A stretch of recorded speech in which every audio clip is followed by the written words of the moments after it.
ایک بیوی اپنے شوہر کے ماضی میں کس قدر دلچسپی لیتی ہے یہ تو سبھی بیویاں جانتی ہیں۔ میں بھی مارے تجسس کی ہر قیمت پر چاہتی تھی کہ وہ مجھے اپنے سارے راز بتا دے۔ تجسس کی وجہ سے یہ تھی کہ جب میری شفقت سے شادی ہوئی تب وہ کھوئے کھوئے سے رہتے تھے۔ ان کی شخصیت اس قیدی کی مانند تھی جو یادوں کے جال میں مسحور ہوتا ہے۔ میں نئی دلہن تھی، ان کا ہر وقت کھوئے رہنے کا راز جاننا چاہتی تھی، لیکن کچھ پوچھنے سے ہچکچا رہی تھی۔ آخر ایک دن ہمت کر کے پوچھ ہی لیا کہ آپ کے دل پر کیسا بوجھ ہے، کیوں پریشان سے رہتے ہیں؟ کہنے لگے تم میری بیوی ہو، اگر دوست بنو تو میں تمہیں اپنے ماضی کی سیر کراؤں۔ ان کا ایسے کہنے پر خاموش ہو رہی۔ جانتی تھی کہ شفقت دیہات کے رہنے والے ہیں جو بیویوں کو دوست نہیں بناتے۔ ان کی بیویاں بس بیویاں ہی ہوتی ہیں جو ان کا ہر کام اور حکم بلا چون چرا بجا لاتی ہیں۔ وہ بھلا کب ان کو اپنے دل کا راز سے آگاہ کرتے ہیں۔ وقت گزرتا گیا، شادی کے سال بعد میں ایک بیٹے کی ماں بن گئی۔ وہ بیٹے سے محبت کرتے تھے اور میں بھی۔ اس کڑی نے ہم ایک دوسرے سے قریب کر دیا تھا۔ مجھے لگا کہ اب وہ مجھ پر بھروسہ کرنے لگے ہیں اور ہمارے بیچ دوستی ایسا رشتہ قائم ہو رہا ہے۔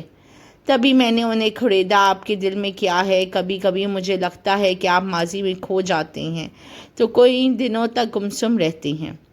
اب کی بار انہوں نے اجنبیوں کی طرح جواب نہیں دیا، بلکہ جیون ساتھی سمجھتے ہوئے دکھ سکھ بانٹا۔ تو میں حیران رہ گئی۔ انہوں نے بتایا کہ گاؤں میں ان کے بچپن کے کچھ دوست ایسے تھے جو کھاتے پیتے گھرانے سے تھے۔ وہ پڑھائی کی طرف توجہ نہیں دیتے تھے، بیجا مصروفیات میں اپنا وقت ضائع کرتے تھے۔ انہی دوستوں میں ان کا زیادہ وقت گزرنے لگ گیا۔ ہوتے ہوتے شفقت ان آوارہ مزاج لڑکوں کی ٹولی کے سرغنہ ہو گئے۔ میں نے ذرا مذاق کہا، پہلے تو مجھے شک تھا، آج آپ نے خود کہہ دیا کہ آپ واقعی آوارہ مزاج نوجوانوں کی ٹولی کے سرغنہ ہیں۔ یہ بات میں نے مذاق میں کہی تھی۔ وہ سنجیدہ ہو گئے، بولا ایسے مت کہو، سوچو انم۔ تب مجھے احساس ہوا کہ جب کسی کے دل کی بات جانی ہو تو اس سے اس طرح مذاق نہیں کیا کرتے۔ میں جانتی تھی شفقت فطرتاً شرمیلے اور شریف خاندان سے ہیں۔ اچھے لڑکوں کی صحبت نہ ملی تو ایسے ویسے لڑکوں کے نرکے میں گھر گئے اور انہوں نے ان کو اپنی لائن پر لگا دیا۔ اس عمر میں لڑکے پختہ دماغ کے ہوتے ہیں، بس پھر یہ انہی کے رنگ میں رنگ گئے اور پڑھائی سے دل اٹھا لیا۔ انہوں نے بالآخر مجھے اپنے ماضی کے بارے میں بتا دیا کہ جب شفقت کے والد نے بیٹے کی یہ حالت دیکھی تو ان کو بڑے بھائیوں کے سپرد کر دیا۔ شروع میں تو یہ بھائیوں کے ساتھ مل کر چلے جاتے تھے اور ان کی ہمراہی میں کام کرتے، لیکن بعد میں یہ ان کے ساتھ جانے اور کام سے جی چرانے لگے۔ صبح سویرے نکل جاتے تو رات گئے گھر میں گھستے، سارا وقت ان آوارہ مزاج لڑکوں کی صحبت میں گزارتے جو لڑکیوں کے پیچھے پھرتے۔ ان لڑکوں کو تو لڑکیوں کے پیچھے پھرنے کا جنون سا ہو گیا تھا، لیکن وہ کہتے ہیں نا کہ جب برا وقت آتا ہے تو انسان کا سایہ بھی چھوڑ دیتا ہے۔ کم عقلی کی وجہ سے ان پر بھی برا وقت آ گیا۔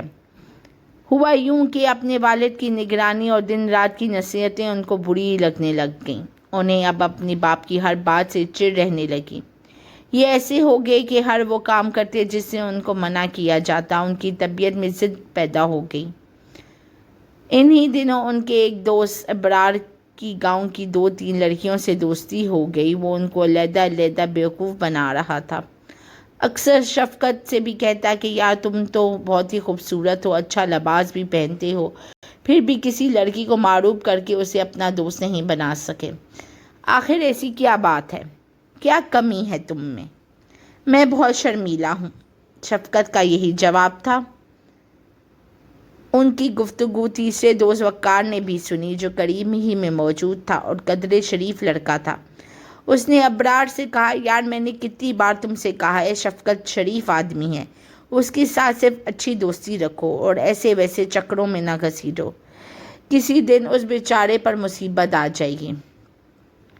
یہ لڑکا شفقت کو ابرار کے ساتھ جانے سے بھی منع کرتا تھا۔ کہتے ہیں کہ پانی کی بوند مسلسل پتھر پہ بھی گرتی ہے تو اس پہ شگاف ڈال دیتی ہے۔ بس شفقت بھی ابرار کی چکنی چپڑی باتوں میں آ گیا اور اپنی زندگی کی سب سے بڑی غلطی کر بیٹھا۔ اب وہ اکثر اپنے رنگین مزاج دوستوں کے ہمراہ گلیوں میں گھوما کرتا، یہ کھیتوں میں چھپ کر لڑکیوں کو تاکتے اور کبھی کسی لڑکی کی تلاش میں دیواریں بھی پھلانگ جاتے تھے۔ ایک روز شفقت گلی سے گزر رہا تھا کہ نظر سامنے والے گھر میں بیٹھی ہوئی لڑکی پہ پڑی جو اپنے بال خشک کر رہی تھی۔ اس کی نظر شفقت پر پڑی تو وہ ہنس دی جیسے کوئی کسی مسخرے یا جوکر کو دیکھ کر ہنستا ہے۔ لڑکی کو تمسخانہ انداز میں ہنستے دیکھ کر شفقت کو بڑا ہی غصہ آیا۔ تبھی لڑکی نے اس کے کرتے کی طرف اشارہ کیا جو اس نے الٹا پہنا ہوا تھا۔ جب اس نے اپنا سراپا پر نظر کی تو شرما کر رہ گیا۔ یہ لڑکی جس برادری سے تعلق رکھتی تھی وہ بڑے ہی سخت لوگ تھے اور اپنی لڑکیوں کے معاملے میں ایسے حساس تھے کہ قتل ہو جاتے تھے۔ اس لڑکی کا نام علیزے تھا۔ اس کا باپ ایک سخت گیر اور خونخوار انسان تھا۔ وہ دولت مند بھی تھے اور اکثر و بیشتر اس کا علاقے کے بارسوخ اور بڑے لوگوں سے ملنا ہوتا تھا۔ وہ اتنا ظالم تھا کہ اس کے قبیلے والے بھی اس سے کانپتے تھے۔ لوگوں پر ظلم کرتے ہوئے اس کو ذرا بھی ملال نہیں ہوتا تھا۔ اس کا نام شبیر خان تھا۔ اس شخص سے سبھی لوگ ڈرتے تھے مگر شفقت کو اس سے ذرا بھی ڈر نہیں لگتا تھا کیونکہ اس کی بیٹی علیزے اس سے اچھی لگتی تھی۔ یہ اس کا روزانہ کا معمول تھا کہ ایک خاص وقت پر اس کی گلی سے گزرتا اور جب تک اس کو دیکھ نہ لیتا اسے چین نہ آتا۔ وہ علیزے کی چاہت میں اپنا ہوش گنوا بیٹھا تھا۔ وہ یہی سمجھتا تھا کہ علیزے بھی اس کو چاہتی ہے اور روزانہ اس کی ایک جھلک دیکھنے کی آرزو مند رہتی ہے۔ شفقت اپنی چاہت کی آرزو میں مست تھا کہ روز نت نئے کپڑے پہن کر اس کا دیدار کرنے جاتا۔ وہ نظر نہ آتی تو آوارہ بادل کی طرح سارا دن کھیتوں، کھلیوں اور گاؤں کی گلیوں میں بے مقصد گھومتا پھرتا تھا اور چلتے پھرتے علیزے کے رام ہونے کی دعا بھی کرتا تھا۔ یہاں تک کہ اس نے کئی پیروں کے درباروں میں حاضری بھی دی اور کئی مزاروں میں جا کے یہ بھی جلائے کہ یہ حسینہ مجھ پہ مہربان ہو جائے۔ دل سے مانگی دعا ضرور اثر رکھتی ہے۔ کسی خاص گھڑی میں اس کی دعا قبول ہو گئی۔ ایک دن ایک بچی کے ہاتھ اس نے پیغام بھیجا کہ تم رات کو میرے گھر کے بیرونی دروازے پر آ جاؤ، میں وہاں تمہارا انتظار کروں گی۔ آج کل بابا جان گھر پر نہیں ہیں۔ اس پیغام کے ملتے ہی شفقت کی خوشی کا ٹھکانہ نہ رہا اور اس کی دل کی مراد بڑھ آئی۔ رات کے 12 بجے تک وہ اپنے گھر کی صحن میں ٹہلتا رہا۔ 12:05 پر وہ روانہ ہوا اور اس کے گھر کے بیرونی دروازے پر پہنچا۔ دیکھا وہ تو سراپا ہی انتظار اس کی راہ تک رہی تھی۔ علیزے نے اسے گھر کے اندر آنے کا اشارہ کیا۔ شفقت 2 گھنٹے اس کے پاس بیٹھا رہا اور وہ لڑکی بڑے اطمینان سے اس کے ساتھ باتیں کرتی رہی۔ اس کو کوئی خوف نہیں تھا۔ شفقت حیران تھا کہ یہ کیسی دلیر ہے کہ لڑکی ہو کر لڑکوں کے جیسا جگر رکھتی ہے۔ آخر اس کے گھر کے باقی کے افراد کہاں ہیں؟ بعد میں معلوم ہوا علیزے کا باپ اکثر باہر رہتا ہے۔ ایک چچا ہے جو اپنی زمین پر ہوتا ہے، ایک بوڑھی دادی ہے اور ایک چھوٹا بھائی تھا جسے وہ بہلا پھسلا کر سلا دیتی تھی۔ اس طرح انہیں ملتے ہوئے 6 ماہ گزر گئے لیکن ملاقاتیں صرف باتوں تک محدود ہوتی تھیں۔ شفقت نے اس لڑکی کی پاکیزگی کا خیال رکھا اور یہ اخلاقی فاصلہ ہمیشہ برقرار رکھا۔ تاہم وہ علیزے کی چاہت میں دنیا کو بھلا چکا تھا۔ اس کے لیے چاند رات کو سورج بن کر طلوع ہوتا تھا اور وہ بہار کا موسم بھی رات کو ہی پھولوں میں خوشبو بھرتا تھا۔ یہ بہار کی مدہوش کر دینے والی رات تھی جس کے بارے میں اسے گمان تھا کہ شاید ہمیشہ اس کی زندگی کے روز و شب مہکاتی رہے گی۔ اسے کیا خبر تھی کہ یہ بہار کا جوبن عارضی ہے۔ اس پہ اب خزاں کا موسم آنے والا ہے۔ شاید بدقسمتی کا دور شروع ہو چکا تھا۔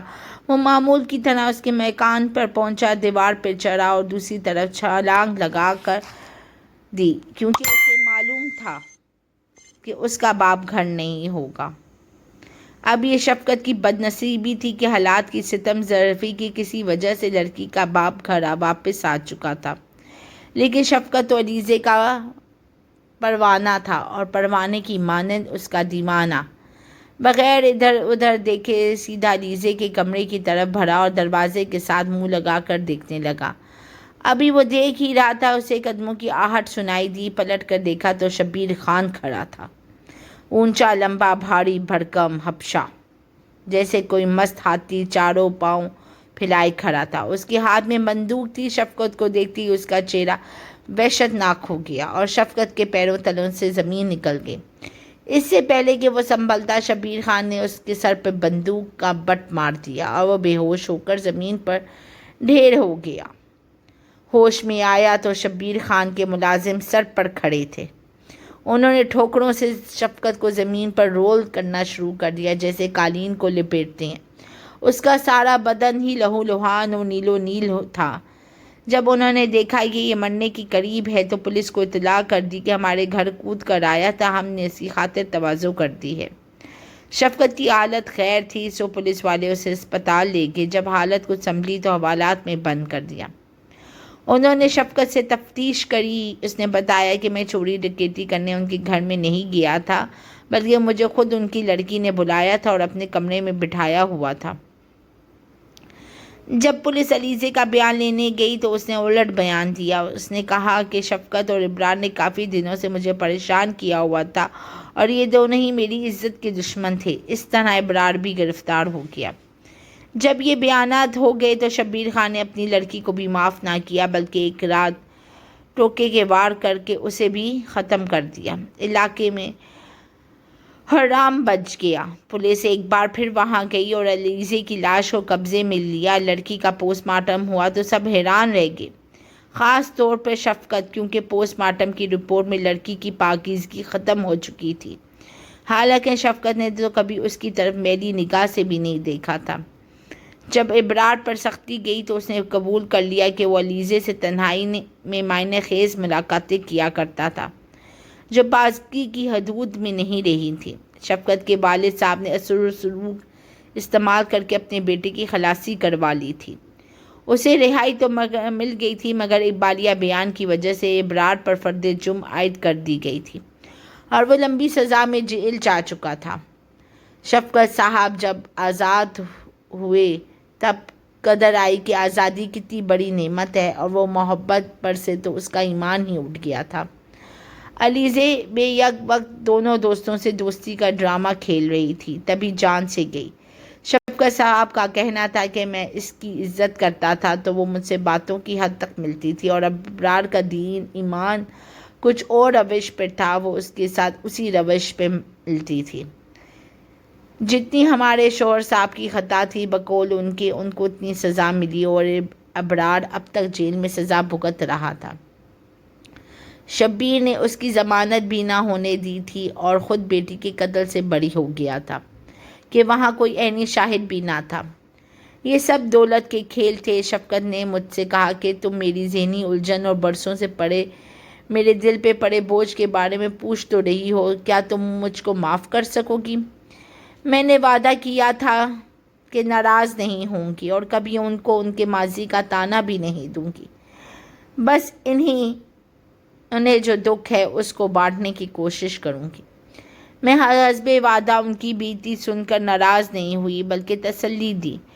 عورت بھی عجیب مخلوق ہے، کبھی تو ان کی فراخ دل کے شوہر کی ہر خطا بخش دیتی ہے اور اف نہ کرے، اور ابھی اتنی تنگ دل کے ذرا سی بات پر اس کی اور اپنی زندگی اجیرن بنا دیتی ہے۔ لیکن یہ صرف عورت کی فطرت پر ہی منحصر ہے۔ مرد بھی کچھ کم شکی مزاج نہیں ہوتے۔ فرض صرف یہ ہے کہ عورت اپنی ناطاقتی کے سبب سب کچھ جھیلنے پہ مجبور ہوتی ہے اور مرد خود مختار ہوتا ہے، غلطی کر کے بھی شرمندہ نہیں ہونا چاہتا۔ میرے ہی اصرار پر شفقت نے مجھے اپنے ماضی کا یہ ورق دکھایا تھا۔ مجھے کچھ وحشت سی ہوئی۔ وہ مجھے وقتی طور پہ برے بھی لگے۔ جی چاہا کہ ان سے لڑ پڑوں، مگر ان سے نہ روٹنے کا وعدہ کر چکی تھی، لہٰذا غصے اور رنج پہ قابو پانا ہی تھا۔ تاہم مجھے پتہ چل گیا تھا کہ مرد کی ذات قابل اعتبار نہیں۔ آج بھی جب وہ مجھ سے محبت جتلاتے ہیں تو مجھے یہ بات یاد آ جاتی ہے کہ محبت تو وہ کر چکے علیزے سے، کیونکہ محبت زندگی میں ایک بار ہی ہوتی ہے۔ تب ان کا اقرار محبت مجھے جھوٹی بات لگنے لگا۔ سوچتی ہوں کہ اے کاش میں ان کے منہ سے ان کی داستان محبت نہ سنتی، کیونکہ وہ تو ماضی تھا اور ماضی قصہ پارینہ ہوتا ہے، لہٰذا شوہر کو بیوی سے اور بیوی کو شوہر سے کبھی اس کا ماضی نہیں پوچھنا چاہیے۔ اس امر میں سوائے تکلیف اور ذہنی اذیت کے کچھ نہیں ہے۔